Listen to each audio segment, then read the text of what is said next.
আজি অসম বিধানসভা অধিৱেশনৰ চতুৰ্থ দিন প্ৰশ্নোত্তৰ কালৰে আৰম্ভ হৈছে বিধানসভাৰ কাৰ্যসূচী। আজিও বিভিন্ন বিষয়ক লৈ সদন উজ্জ্বল হোৱাৰ আছে সম্ভাৱনা। বিধানসভাত কাইলৈ বিত্তমন্ত্ৰী অজন্তা নেওগে দাখিল কৰিব বাজেট। আজি তিৱা গামোচা পৰিধান কৰিছে শাসকীয় দলৰ বিধায়কসকলে। বিধানসভাত আজি মন্ত্ৰী ৰণোজ পেগুৱে উত্থাপন কৰিব দ্য আছাম ৱুমেন ইউনিভাৰ্চিটি বিল 2021। এই মুহূৰ্তত পোনপটীয়া সম্প্ৰচাৰলৈ লৈ গৈছো।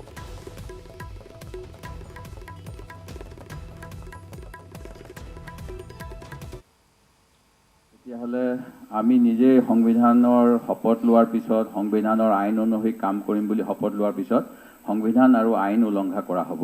সেই গতিকে as per law framed under Indian constitution in cognizable offences পুলিচে য'ত মানে নিজেই এটা ল'ব পাৰে, সেই ক্ষেত্ৰত সুপ্ৰিম কোৰ্টৰ এটা ৰুলিঙো আছে ললিতা কুমাৰী জাজমেণ্টত, য'ত কোৱা হৈছে যে FIR ইজ এ মাষ্ট, অৰ্থাৎ FIR হ'বই লাগিব। ঠিক তেনেকৈ যদি পুলিচে নিজে ঘটনাৰ সন্দৰ্ভকে জানে তেখেতসকলে FIR দিব লাগিব আৰু FIR দিয়াৰ পিছত ক্ৰিমিনেল প্ৰচিডিং আৰম্ভ হ'ব, যাতে আদালতৰ যিহেতু আমাৰ ন্যায়পালিকা, যদি আইন উলংঘা হৈছে ন্যায়পালিকাই সেই ক্ষেত্ৰত ন্যায় প্ৰদান কৰিব পাৰে। দ্বিতীয়তে যিখিনি যোৱা সময়ছোৱাত কোৱা হৈছে প্ৰায় 12জন লোকে পুলিচৰ গুলিত বা পুলিচ কাষ্টডিত ডেথ হৈছে। এই কথাটোও যথেষ্ট গুৰুত্বপূৰ্ণ, যিহেতু অসমত বোধকৰোঁ বা নেশ্যনেল হিউমেন ৰাইটছ কমিশ্যনে অসম চৰকাৰক কিবা এটা নিৰ্দেশ দিছে বুলি আমি জানিব পাৰিছোঁ।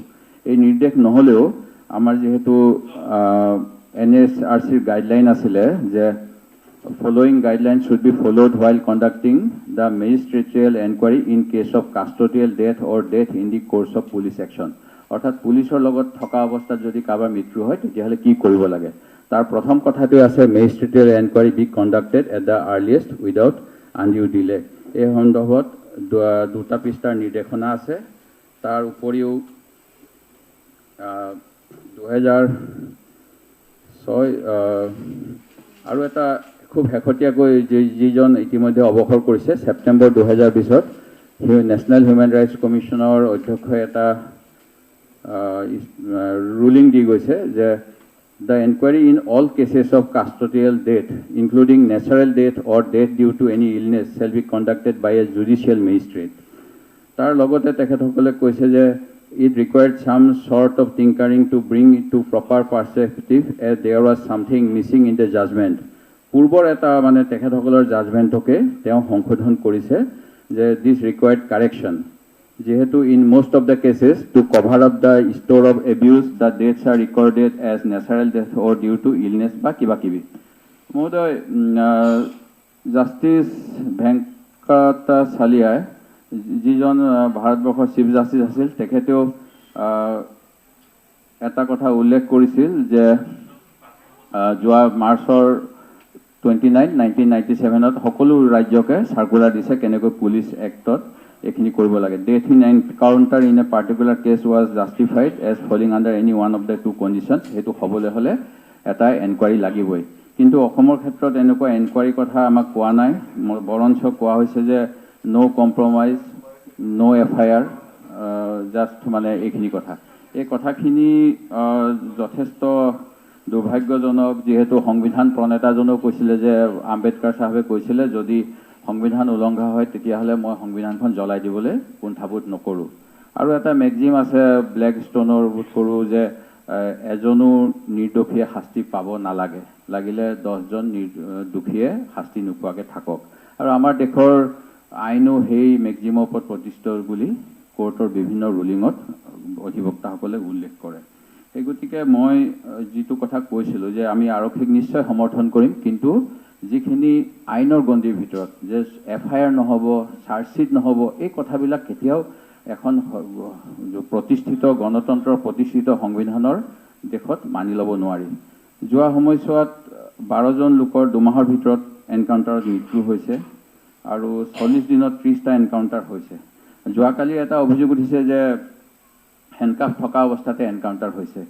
এই গতিকে এই কথাবিলাক আমি স্পষ্ট হ'ব লাগিব। চৰকাৰক নিশ্চয় সমৰ্থন কৰিম, কেতিয়াও ক্ৰিমিনেলক সমৰ্থন নকৰোঁ। সংবিধানত ক্ৰিমিনেলৰ শাস্তি আছে, আৰু যদি শাস্তি পোৱাৰ পিছত যদি আইনৰ সুৰুঙা আছে আইন সংশোধন কৰিব লাগিব, কিন্তু আইন নোহোৱাকৈ অপৰাধীক মাৰি দিয়াটো কেতিয়াও যুক্তিসংগত নহয়। অসমৰ মই পুলিচৰ কথা কৈছিলোঁ যে ভাল ট্ৰেইনিং লাগে যদিও প্ৰধানমন্ত্ৰী মহোদয় আহি স্মাৰ্ট পুলিচৰ কথা কৈ গৈছিল। এটা নেশ্যনেল ক্ৰাইম ৰেকৰ্ডছ বোৰ্ডত দুটামান উদাহৰণ আছে। 2018 চনত 1,30,638 জন ব্যক্তিক এৰেষ্ট কৰা হৈছিল। চাৰ্জশ্বিট দিয়া হৈছিল 58,496 জনক। ইয়াৰ ভিতৰত কনভিক্টেড হ'ল মাত্ৰ 2,198 জন আৰু একুইটেল হ'ল যিসকলক দোষমুক্ত বুলি কোৱা হ'ল 37,111 জনক। অৰ্থাৎ ইমানখিনি মানুহ দোষী নোহোৱা স্বত্বেও পুলিচে বোধকৰো দোষী বুলি ভাবি লৈ আহিছিল। সেই গতিকে আমাৰ তদন্ত ব্যৱস্থাটো শক্তিশালী হ'ব লাগিব। ঠিক তেনেকৈ 2019 চনৰ 11,294টা এৰেষ্ট হৈছিল স্পেচিয়েল লোকেল লৰ অধীনত। তাৰে চাৰ্জশ্বিট হৈছিল 6,322 জন, কনভিক্টেড হ'ল 165 জন, ডিচাৰ্জ হ'ল 777 জন আৰু একুইটেল হ'ল 1,323 জন। সেই গতিকে এনেকুৱা ধৰণৰ তথ্যবিলাক চৰকাৰীভাৱে প্ৰকাশ হোৱাৰ পিছত আমি নিশ্চিতভাৱে আইনৰ শাসনৰ ক্ষেত্ৰত আগবাঢ়িব লাগিব। আৰু মুখ্যমন্ত্ৰী মহোদয় যিখিনি কথা পুলিচৰ কনফাৰেন্সত ক'লে বুলি কৈছে, এই কথাখিনি মই ভাবোঁ যে সংবিধান বিৰোধী। তেখেতে নিশ্চিতভাৱে আইনৰ শাসন দিয়ক, আমি সমৰ্থন জনাম। আৰু সেই গতিকে হিউমেন ৰাইটছ কমিশ্যনৰ যিটো নিৰ্দেশনা সেইখিনিও যাতে অসমত পালন হয় আৰু অপৰাধমুক্ত অসম হয়, এই কথাখিনি কামনা কৰি মই আপোনাৰ যোগেদি চৰকাৰৰ এই গোটেই তথ্যখিনি দৃষ্টিগোচৰ কৰিলোঁ। ধন্যবাদ। মাননীয় মুখ্যমন্ত্ৰী। মাননীয় অধ্যক্ষ মহোদয়,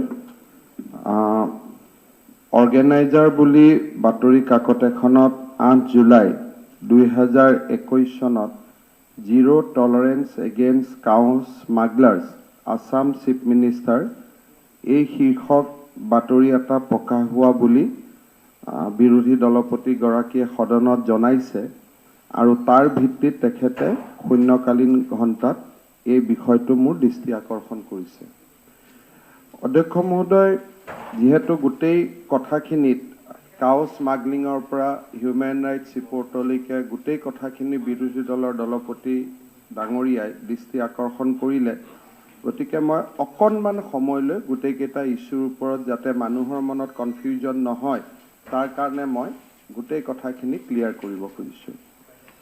প্ৰথম কথা, জিৰ' টলাৰেন্স একেবাৰে অৰ্গেনাইজাৰ বাতৰি কাকতখনেই হওক আন বাতৰি কাকতখনেই হওক যে সদনৰ পৰা সদনৰ ভিতৰত থিয় হৈ অসমৰ মুখ্যমন্ত্ৰী হিচাপে মই with full sense of responsibility মই ক'ব খুজিছোঁ, against cow smuggling, against drug trafficking, against human trafficking, against any crime against women and children will be dealt heavily, firmly. ইয়াত কোনো বেলেগ কথা নাই।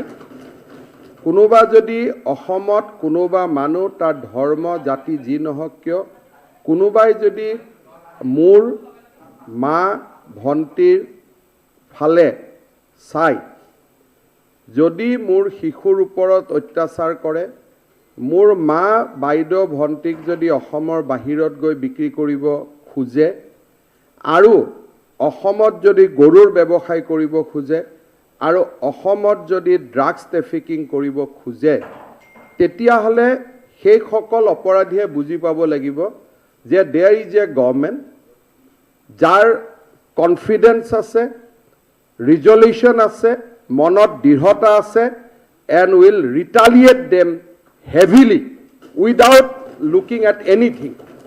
However, when I say heavily, I know that সৰকাৰে আইন মানিব লাগিব, আইনৰ শাসন চলিব লাগিব।